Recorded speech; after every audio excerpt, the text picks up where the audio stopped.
Una camarera. Una simple camarera fue capaz de conseguir que el hijo autista de un multimillonario, a quien ni los mayores especialistas de Madrid podían alimentar, comiera un plato de arroz a banda. Parece improbable, ¿verdad?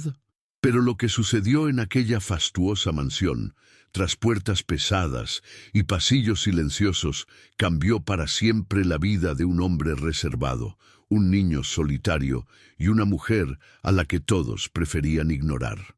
Hola, querido oyente, prepárate para sumergirte en un relato que te mostrará cómo la compasión genuina puede abrir puertas donde el dinero y el poder han fallado. Es la historia de un encuentro fortuito, una conexión inesperada y la luz que rompió años de oscuridad en la vida de una de las familias más ricas de España. No es solo un relato de superación, sino una prueba de que las soluciones más valiosas a menudo se encuentran en los lugares más humildes. Si te gusta este tipo de contenido, no olvides suscribirte a nuestro canal Suspiros y Cicatrices.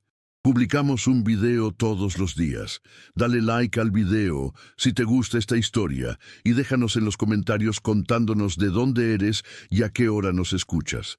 El ambiente en Madrid, usualmente dinámico y lleno de vida, se sentía denso y pesado en el impecable comedor del restaurante de la calle de Serrano esa tarde. El murmullo habitual de las conversaciones y el suave tintineo de los cubiertos contra la porcelana fina parecían amortiguados por la angustia invisible que envolvía la mesa de don Gustavo Beltrán. Él, un hombre que gestionaba imperios con la misma destreza con la que se movía por las avenidas de la ciudad, se sentía impotente ante un pequeño plato de comida intacto. Sus ojos, acostumbrados a analizar complejas hojas de cálculo financieras y contratos millonarios, estaban fijos en Antonio, su hijo de 5 años, cuya terca negativa a comer era un reflejo de la constante batalla que libraban. Cada terapia costosa, cada experto de renombre que había pasado por la vida del niño había dejado en Gustavo la misma amarga sensación de fracaso, una herida que sangraba con cada intento fallido de comida. Ese momento, con Antonio nuevamente girando la cara y emitiendo sonidos de incomodidad, fue un golpe silencioso, pero devastador para su espíritu. Los camareros, entrenados en el arte de la discreción y la eficiencia, pasaron junto a la mesa de Gustavo con una velocidad casi imperceptible, como si la escena fuese un momento privado que no debía ser observado. Sin embargo, el destino tiene sus propias formas de tejer hilos, y fue en medio de esta coreografía de servicio que Andrea Cisneros Prado, con su porte reservado y una sonrisa que denotaba una bondad inquebrantable, percibió el sufrimiento silencioso de Antonio y la desolación en cada fibra del ser de Gustavo. Ella no era ajena a esos paisajes de desesperación. Su propia vida era un testimonio de luchas invisibles y superación diaria, un mosaico de sacrificios por la salud de su hermano. Su intuición, agudizada por su propia experiencia con Simón, le dijo que este chico no era solo un cliente difícil, sino un alma en búsqueda de una conexión que nadie había logrado establecer hasta entonces. Y su corazón, que nunca se había permitido endurecerse ante el dolor ajeno, sintió un llamado urgente. Sin pensar en las normas de etiqueta ni en el estricto protocolo del restaurante, Andrea sintió una fuerza irresistible que la atraía a la mesa, un lazo invisible que la conectaba con ese pequeño ser en silenciosa agonía. El plato de arroz a banda, antes fuente de frustración, se convertía ahora en el escenario de un posible milagro. Se acercó no con la formalidad de una camarera, sino con la quietud de quien comprende la complejidad de un mundo interior. Sus ojos, llenos de empatía genuina, se cruzaron con los de Antonio por un breve instante y comenzó a forjarse una comunicación que trascendía las palabras. Gustavo, acostumbrado a ver fracasar a profesionales de alto nivel, observaba la Escena con una mezcla de escepticismo y una tenue chispa de esperanza, sin atreverse apenas a respirar, temiendo que cualquier movimiento brusco pudiera romper el frágil vínculo que comenzaba a surgir. Andrea, con la delicadeza de quien comprende los matices de un universo sensorial, no forzó la interacción. Se arrodilló, poniéndose a la altura de Antonio, un gesto que rompió de inmediato la barrera invisible que lo rodeaba. Su mirada, siempre amable y cálida, no expresaba lástima, sino aceptación incondicional. No preguntó, no presionó, simplemente comenzó a interactuar de una manera que Gustavo nunca había presenciado en años de terapias y consultas con los especialistas más caros de Madrid. Andrea, con una calma casi etérea, tomó un pequeño tenedor y, sin hacer ruido ni exigir contacto visual, empezó a jugar con un grano de arroz del plato de Antonio, creando un pequeño dibujo, como si dibujara un secreto que solo ellos dos podían entender. Sabía que la clave no era la insistencia, sino la invitación, la creación de un espacio seguro donde la curiosidad superara la aversión, donde la comida dejara de ser una amenaza para convertirse en parte de un juego, un misterio por desentrañar. El silencio en la sala, antes reflejo de la tensión, ahora se llenaba solo con el suave y metódico sonido del tenedor de Andrea al tocar el plato. Antonio, quien momentos antes se había negado siquiera a mirar la comida, giró lentamente la cabeza con la mirada fija en los movimientos rítmicos de la camarera. No había presión, solo una curiosidad que lo sacaba de su propio mundo. Andrea, entonces, con una sonrisa casi imperceptible que se reflejaba en sus ojos, hizo un movimiento calculado, como invitando a Antonio a compartir un secreto. Tomó un grano de arroz y con un movimiento lento y medido se lo llevó a la boca a Antonio, quien, para asombro y emoción contenida de Gustavo, abrió la boca y lo aceptó. El acto, tan insignificante a los ojos de un observador casual, fue un terremoto en la vida de Gustavo, un rayo de luz que atravesó años de oscuridad y desesperación, y la certeza de que por fin había encontrado a alguien que podía ver y alcanzar a su hijo de una manera que él, con toda su riqueza y poder, nunca había podido. Ese simple grano de arroz se convirtió en el símbolo de una esperanza renacida, de una conexión inesperada que cambiaría el curso de sus vidas para siempre. El comedor del restaurante, con su aroma a marisco y aceite de oliva, presenciaba un pequeño milagro. Las manos de Andrea, que momentos antes deslizaban bandejas y apilaban platos, ahora manejaban un tenedor con la destreza de un cirujano o quizás de un artista. No solo había hecho comer a Antonio, lo había envuelto en un ritual privado, un ballet silencioso entre la comida y la aceptación. El niño, que para la mayoría de los adultos parecía un enigma indescifrable, respondía a cada gesto sutil de Andrea, a cada movimiento que no exigía, sino que invitaba. En cuestión de minutos, Gustavo veía a su hijo, el pequeño Antonio, agarrar con firmeza la cuchara y llevarse por sí mismo un trozo de arroz a banda a la boca. El movimiento era torpe, lento, pero era suyo, impulsado por una conexión que escapaba a la lógica y la ciencia. Para Gustavo era más que una comida, era una declaración de posibilidad, un atisbo de un futuro que en sus momentos más oscuros casi había abandonado. Gustavo, que parecía haber dejado de respirar, finalmente exhaló el aire que había estado conteniendo, un suspiro de alivio y pura incredulidad. Su voz, habitualmente imponente y segura, ahora salió casi como un susurro. «¿Cómo lo lograste?», preguntó sin poder apartar la vista de la escena que se desarrollaba.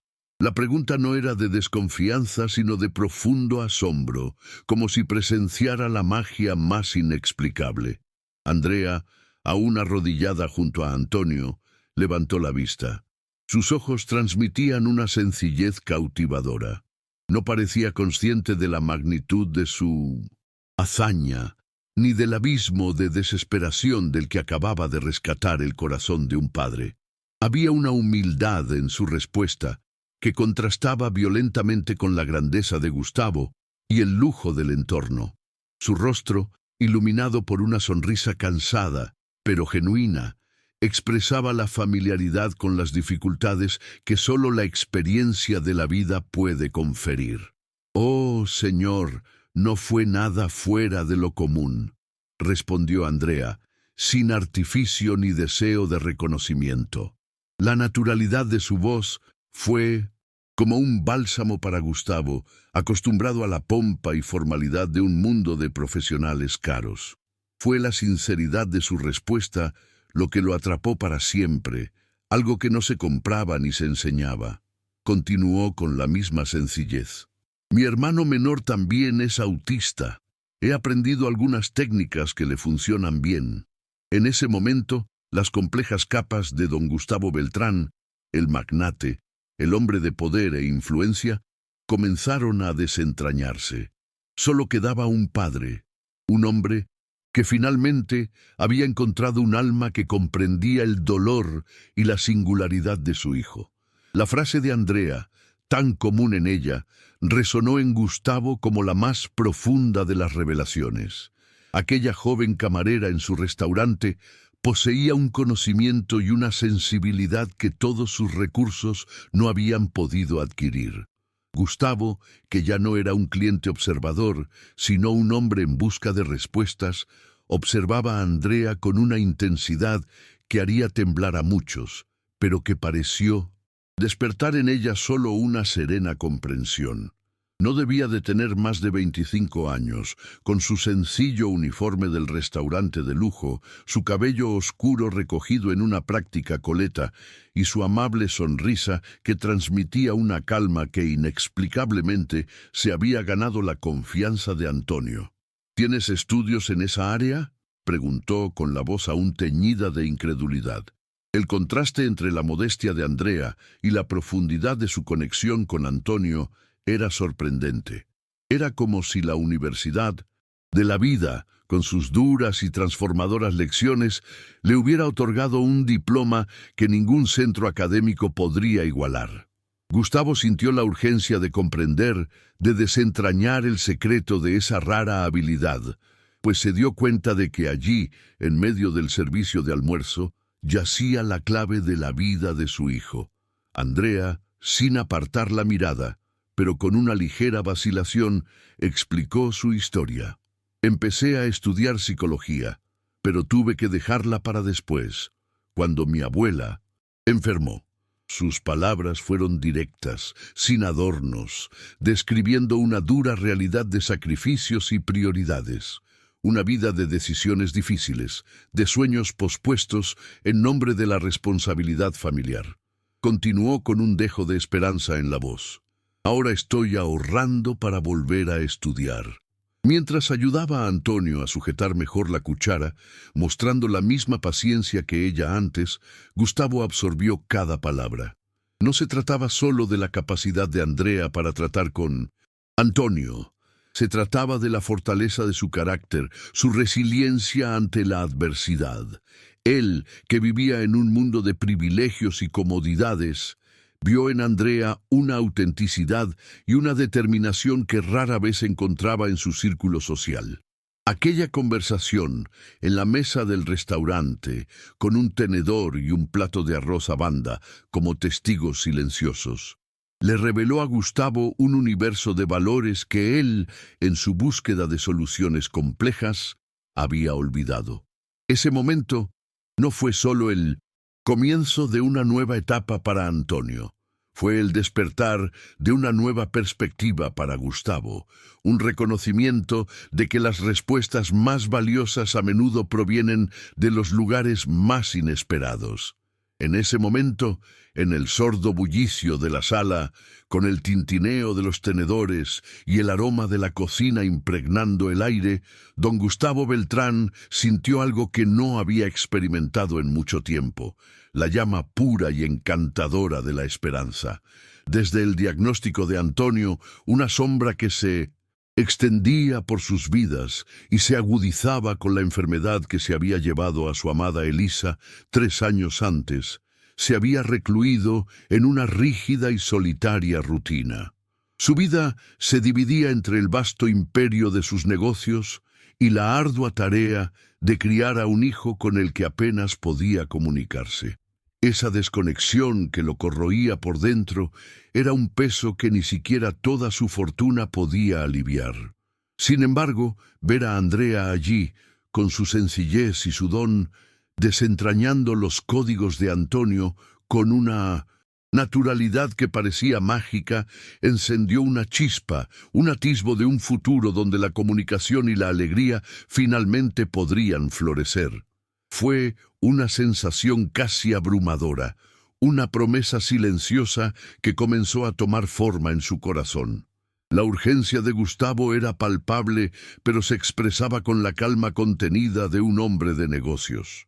Necesitaba más que una habilidad momentánea. Necesitaba una solución, un puente hacia el mundo de Antonio. Sacó su celular del bolsillo, un gesto automático para alguien acostumbrado a resolver problemas con un toque, y le preguntó a Andrea con una formalidad que intentó en vano suavizar. «¿Cuál es su nombre completo, señorita?» «Andrea Cisneros Prado», respondió ella con la voz apenas alterada, incluso al notar el repentino cambio en el semblante del poderoso hombre de negocios. Sintió algo moviéndose en el aire, una corriente que la arrastraba hacia un destino desconocido. Gustavo, tras anotar rápidamente su nombre, guardó el teléfono con una sonrisa apenas perceptible que no llegó a sus ojos, pero que delató una satisfacción interior. «Quizás algo muy bueno haya sucedido, Andrea», dijo en voz baja. «No tienes idea de lo que este pequeño momento significa para ambos». Para Andrea, lo que había hecho fue simplemente un gesto natural, fruto de la empatía y la experiencia vivida con Simón. No comprendía la magnitud del cambio que acababa de mover en la vida de esa familia. Para ella era solo un día más de trabajo, un momento de conexión humana que en su mundo formaba parte de la rutina. Pero para Gustavo, ese acto de bondad sin pretensiones había sido la primera luz en años de profunda oscuridad. Su mente, normalmente llena de números y estrategias de negocios, ahora estaba dominada por la imagen nítida de su hijo comiendo solo, una hazaña que la medicina y la riqueza no habían podido lograr. Esa noche, en su vasta mansión de La Moraleja, un silencio inusual lo envolvía. Antonio, quien en los últimos meses había tenido dificultades para conciliar el sueño, ahora dormía plácidamente, un descanso que parecía transmitir la paz que Andrea había traído a la mesa. Gustavo, sin poder sacarse la escena de la cabeza, estaba sentado en su despacho con la pantalla del ordenador frente a él, sintiendo una abrumadora urgencia por saber más sobre aquella mujer que en apenas unos minutos había logrado lo impensable. El empresario, impulsado por una necesidad ineludible, sabía que necesitaba más información sobre Andrea, la camarera que había superado años de terapia e inversiones millonarias gracias a una simple conexión humana. Con un golpe en la puerta, entró en la habitación su asistente personal, Marco, un hombre de confianza a quien Gustavo siempre mantenía informado de sus asuntos más delicados. «Señor, le traje la información que me pidió sobre la chica del restaurante», dijo Marco, entregándole una discreta carpeta. Gustavo tomó el documento, recorriendo rápidamente las líneas con la mirada, absorbiendo cada detalle como si fuera la parte más importante de sus negociaciones. Andrea Cisneros Prado, de 24 años, nació en un pueblo del interior de Castilla. Llegó a Madrid a los 18 años para estudiar psicología, pero tuvo que suspender su carrera en tercer año cuando su abuela, quien la había criado tras la marcha de sus padres, enfermó gravemente. Llevaba poco más de un año trabajando en el restaurante El Capricho madrileño, sin antecedentes penales ni deudas significativas. salvo por préstamos estudiantiles parcialmente pagados. Gustavo sintió que cada detalle confirmaba la intuición que había tenido. ¿Eso es todo?, preguntó Gustavo con un dejo de decepción en la voz, como si esperara algo más revelador, algo que justificara la profundidad de su conexión con Antonio. Marco, acostumbrado a la perspicacia de su jefe, completó la información consciente de que Gustavo siempre buscaba la verdad tras las apariencias. Bueno, es conocida en el restaurante por su trato atento con los clientes. Nunca ha tenido problemas de disciplina, explicó el dependiente. Y entonces llegó el detalle que consolidó la convicción de Gustavo. Y descubrí algo interesante, señor. Desarrolló por su cuenta un método de comunicación para niños autistas inspirado en la experiencia con su hermano. Incluso presentó un trabajo sobre ello en la universidad antes de dejar su carrera. Gustavo Beltrán se recostó en su sillón de cuero pensativo. Su instinto emprendedor, afinado por décadas de éxito, rara vez lo engañaba. Y algo en esa camarera había captado su atención de una manera que iba mucho más allá de la gratitud por lo que había hecho por Antonio. Lo cierto es que no fue solo el hecho de que Andrea hubiera logrado que Antonio comiera solo lo que impresionó a Gustavo. Fue la naturalidad con la que trató a su hijo. No había nada de la rigidez habitual de los especialistas, ni la mirada de lástima que estaba acostumbrado a recibir de todos los que se acercaban. Andrea veía a Antonio no como un diagnóstico, sino como una persona con sus propias particularidades y ritmos.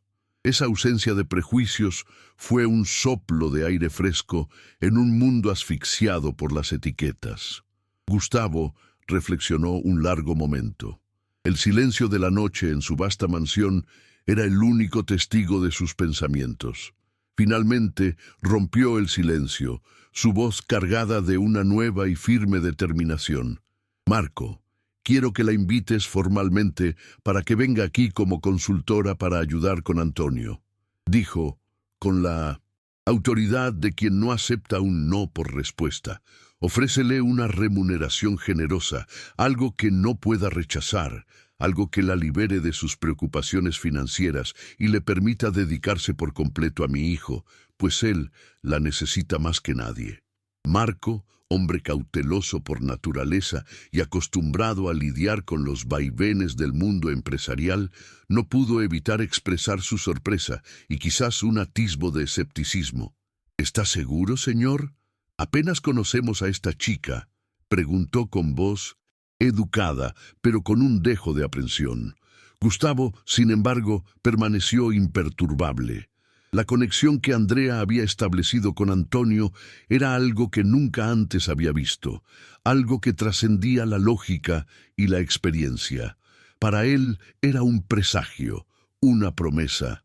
Sus ojos, que antes solo reflejaban el peso de la responsabilidad y el dolor, ahora brillaban con renovada determinación. Estoy seguro, Marco. Antonio conectó con ella de una manera que nunca antes había visto, respondió Gustavo con cinto, una voz llena de convicción inquebrantable. Y estoy dispuesto a intentar lo que sea para ayudar a mi hijo, cualquier cosa que traiga un atisbo de normalidad y felicidad a su vida. El dinero, los riesgos, nada de eso importa cuando la felicidad de Antonio está en juego. Lo que Gustavo desconocía era que su madre, doña Carmen Beltrán, matriarca de la familia que había gobernado con mano de hierro el vasto imperio financiero desde la prematura muerte de su padre, no vería con buenos ojos la entrada de un desconocido en sus vidas. Para Carmen, la fortuna y el legado familiar eran sagrados, y cualquiera que se acercara, sobre todo de un origen social diferente, era visto con recelo y escepticismo. Era una mujer de firmes convicciones, sobreprotectora con su nieto y, por naturaleza, desconfiada de los desconocidos, sobre todo de aquellos que provenían de fuera de su círculo íntimo. Además, Andrea arrastraba un pasado más complejo de lo que su perfil superficial sugería, un pasado de dolor y desilusión que le había enseñado a temer involucrarse profundamente con personas poderosas. Había construido barreras para protegerse, para mantener la distancia de un mundo que sabía que podía ser cruel y despiadado. Y la oferta de Gustavo, por muy tentadora que fuera, representaba una inmersión en ese universo de incertidumbre. A la mañana siguiente, en Vallecas, un barrio que contrastaba marcadamente con el lujo de El Ensanche, Andrea comenzó su día como de costumbre. 2 autobuses la llevarían desde su pequeño apartamento compartido con una compañera de piso al restaurante de la calle de Serrano. El trayecto diario era un ritual de transición entre 2 mundos. Sin embargo, sus pensamientos estaban fijos en el chico al que había ayudado el día anterior, el pequeño Antonio. Le recordaba a Simón, su hermano, ahora de 17 años, que vivía con una tía en un pequeño pueblo castellano tras la muerte de su abuela, a quien Andrea había dedicado parte de su juventud. El recuerdo de Antonio, con su dulzura y vulnerabilidad, sacaba a la luz la eterna preocupación por Simón, la búsqueda constante de tratamientos que aliviaran sus crisis y le brindaran una mejor calidad de vida. Cada gesto de ayuda a Antonio era de alguna manera un gesto de amor y esperanza extendido a su propio hermano, un espejo de la lucha que vivía a diario. Apenas había cruzado la puerta trasera del restaurante cuando su compañera de trabajo, Mónica, se le acercó con expresión apremiante. «Andrea, el gerente quiere hablar contigo», dijo con tono serio, «y parece importante». Un profundo suspiro escapó de los labios de Andrea mientras se dirigía a la oficina del señor Mendoza, el gerente del restaurante. Sabía que había roto el protocolo, que sentarse a la mesa con un cliente era una grave transgresión, pero no se había resistido. La imagen del sufrimiento de Antonio y la desolación en los ojos de Gustavo habían sido más fuertes que cualquier regla. Su corazón, aún apesadumbrado por el recuerdo, no lamentaba el acto de bondad, aunque pudiera costarle el trabajo. Estaba lista para afrontar las consecuencias, porque su conciencia estaba tranquila, guiada por una brújula interna de compasión y humanidad, que era más valiosa que cualquier regulación o reprimenda corporativa. «Señorita Cisneros Prado», comenzó el señor Mendoza, ajustándose las gafas sobre el puente de la nariz, con la voz cargada de la formalidad de quien necesita imponer su autoridad. Sostenía un formulario de queja en la mano y su expresión era de fastidio, dividida entre la reprimenda necesaria y un toque de curiosidad. «Ayer recibí una queja sobre su comportamiento. La política del restaurante es clara en cuanto al contacto con los clientes. Sabe que no permitimos que los empleados se sienten a la mesa ni se involucren demasiado personalmente». Andrea sintió un nudo en el pecho al reconocer la transgresión que le oprimía el corazón. Estaba a punto de disculparse, de explicar la urgencia del momento, el dolor que la había llevado a romper las reglas, pero el gerente, con un gesto brusco de la mano, la interrumpió antes de que pudiera articular palabra, como si lo que viniera a continuación fuera aún más importante que la queja en sí. «Entiendo, señor Mendoza, pero ese chico estaba enfadado y yo...» intentó argumentar Andrea, pero el gerente la interrumpió de nuevo con una voz ahora de sorpresa contenida. «No he terminado, señora Cisneros Prado», dijo, levantando la mano para indicar que la interrupción no era bienvenida. Entonces reveló lo que realmente pesaba en la balanza. «También recibí una llamada del equipo del señor Gustavo Beltrán esta mañana». El nombre del poderoso empresario flotaba en el aire con un aura de importancia que Andrea no pudo ignorar. Sintió un escalofrío en la espalda. La incertidumbre de lo que vendría después le oprimía el estómago.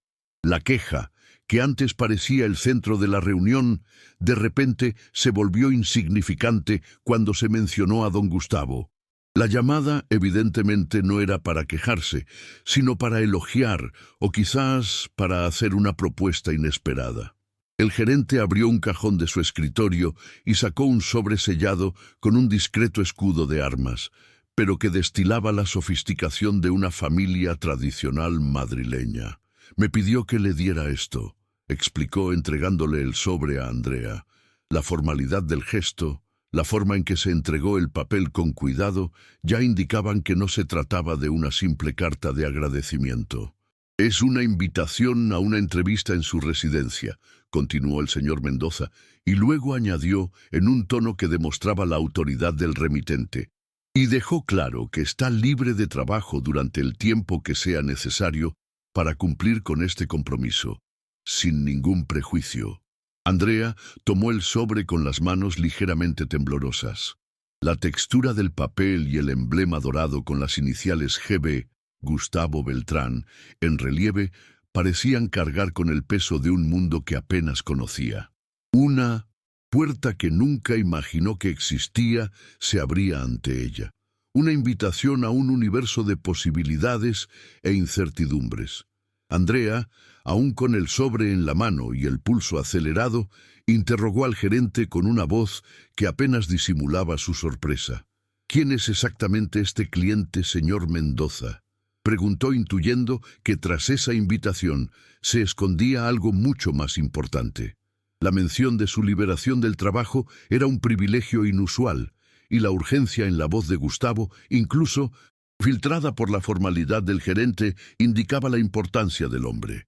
El señor Mendoza, por su parte, pareció sorprendido por la ignorancia de Andrea. «Por Dios, señorita, ¿no reconoció a Gustavo Beltrán?», exclamó con una mezcla de incredulidad y admiración. La figura de don Gustavo era imponente, su imagen aparecía en las revistas de negocios, su influencia era palpable en las calles de Madrid. El gerente continuó como si revelara un gran secreto. «Es el dueño del Grupo Beltrán, una de las inmobiliarias más grandes del país. Es multimillonario, figura habitual en las revistas de negocios y, por lo que tengo entendido, quiere contratarte para que le ayudes con su hijo». El impacto de la revelación golpeó a Andrea como un puñetazo en el estómago. Multimillonario. Un hombre con un poder que apenas podía comprender. Una oleada de incomodidad la invadió. Siempre había evitado involucrarse demasiado con clientes, especialmente con los ricos y poderosos, porque su experiencia vital, forjada en la calle y en las dificultades, le había enseñado que la gente con dinero a menudo creía que podía comprar cualquier cosa, incluso a personas, y que la dignidad podía erosionarse fácilmente con favores y dependencias. El recuerdo de su pasado, de una situación en la que casi lo perdió todo por confiar en alguien con poder, la hizo retroceder internamente. La invitación, que antes le había parecido una oportunidad brillante, ahora se presentaba como un precipicio, un salto a un mundo, donde las reglas eran diferentes y los riesgos mucho mayores. Su corazón, antes oprimido por la esperanza, ahora se sentía oprimido por el miedo y la cautela. La cautela de Andrea, aunque comprensible, era casi un reflejo condicionado. «¿Cuándo será esa entrevista?», preguntó con la voz aún algo vacilante, pero con un dejo de determinación que le impidió sucumbir por completo al miedo. El gerente, sin embargo, ya tenía una sonrisa calculadora en el rostro, viendo en esto una oportunidad, no solo para Andrea, sino para el propio restaurante, una valiosa conexión con el poderoso Grupo Beltrán. «Un conductor vendrá a recogerte esta tarde a las 2», respondió con una voz llena de falsa informalidad que no engañó a Andrea. Añadió con tono de consejo, pero en realidad imponiendo una expectativa: «Esto podría ser muy bueno para el restaurante, Andrea, y para ti también, por supuesto». La presión subyacente era clara. Andrea era ahora una embajadora y su éxito no solo sería suyo, sino un activo para el establecimiento. Al salir de la oficina del gerente, Andrea se encontró en medio de un pasillo donde todos sus compañeros la observaban con curiosidad. La noticia, como un reguero de pólvora, se había extendido rápidamente por el restaurante.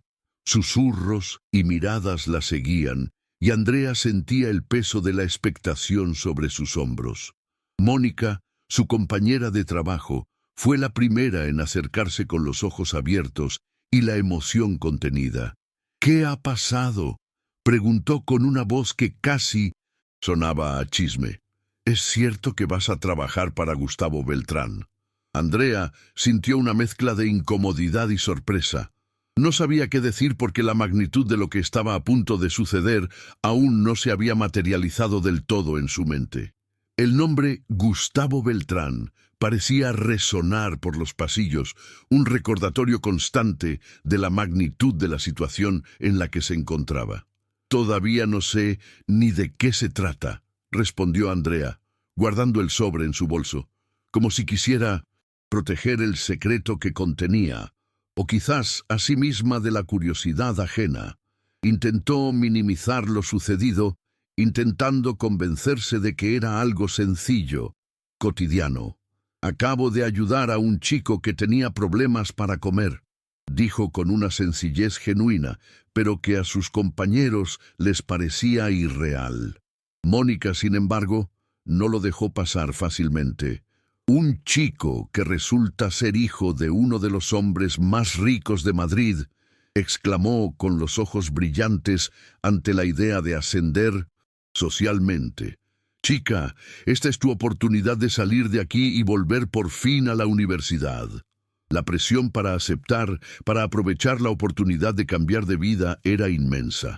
Andrea, sin embargo, se limitó a sonreír. Una sonrisa que no llegó a sus ojos. Su corazón, a pesar de la lógica irrefutable, estaba oprimido. Andrea realmente quería ayudar a Antonio. La conexión que había sentido con él era pura, desinteresada, un eco de su propia experiencia con Simón. Pero el miedo a lo que pudiera suceder si entraba en el mundo de esta poderosa familia era una pesada carga. La última vez que confió en alguien con dinero e influencia, casi lo perdió todo, incluida su dignidad. El amargo recuerdo de esa experiencia traumática la perseguía como un fantasma, susurrándole advertencias de peligro y desilusión. Sabía que el dinero podía ser un señuelo, una trampa, y que la libertad que tanto anhelaba podía verse fácilmente comprometida. La posibilidad de volverse dependiente, de que su vida fuera controlada por fuerzas superiores a ella, era un miedo constante. Muchas gracias por escuchar hasta aquí. Si te está gustando la historia, no olvides darle a me gusta y sobre todo, suscribirte a nuestro canal Suspiros y Cicatrices. Publicamos un video todos los días. Dale like al video si te gusta esta historia y déjanos en los comentarios contándonos de dónde eres y a qué hora nos escuchas. A las 2 de la tarde, la imponente silueta de un Audi A8 negro con cristales tintados esperaba a Andrea en la puerta del restaurante.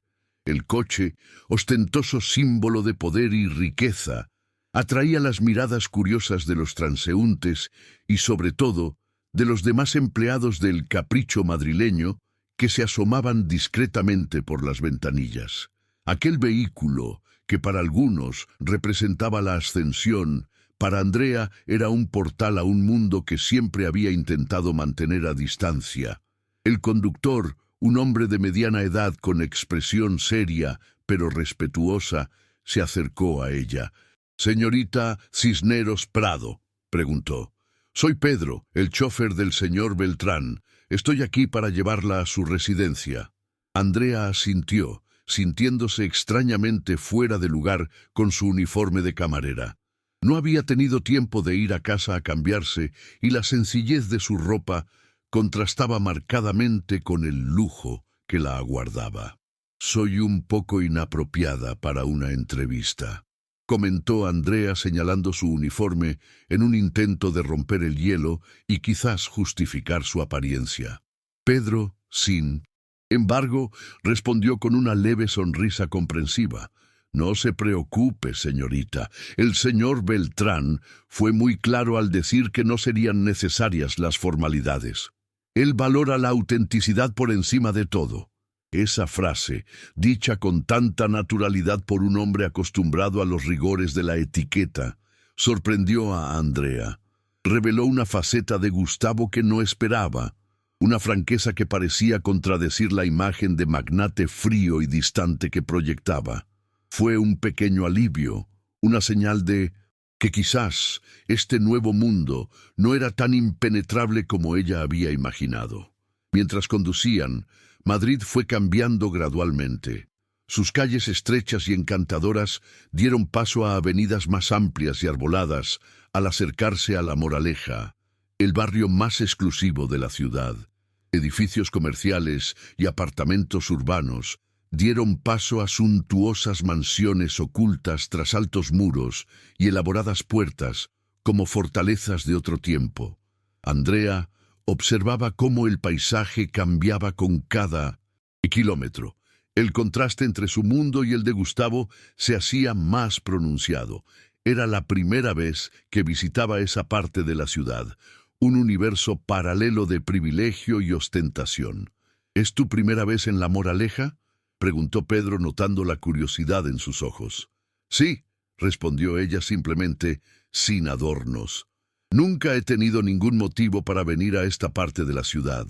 Pedro, el conductor, continuó describiendo la casa de Gustavo, añadiendo capas a la complejidad de la familia Beltrán.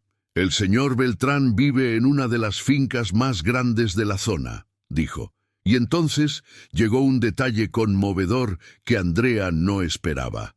La casa principal fue diseñada por su difunta esposa, que era arquitecta. Andrea sintió una punzada de curiosidad y al mismo tiempo compasión. Recordó no haber visto a ninguna figura materna con Antonio en el restaurante y la información llenó un vacío. ¿Es viudo?, preguntó con la voz más suave.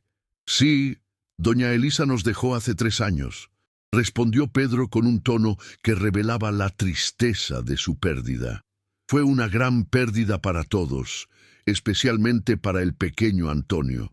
Enfermó poco después de su diagnóstico. La revelación de la pérdida de Elisa impactó a Andrea de forma inesperada, aportando una nueva dimensión de comprensión a la angustia de Gustavo. La punzada de compasión que sintió fue profunda y genuina.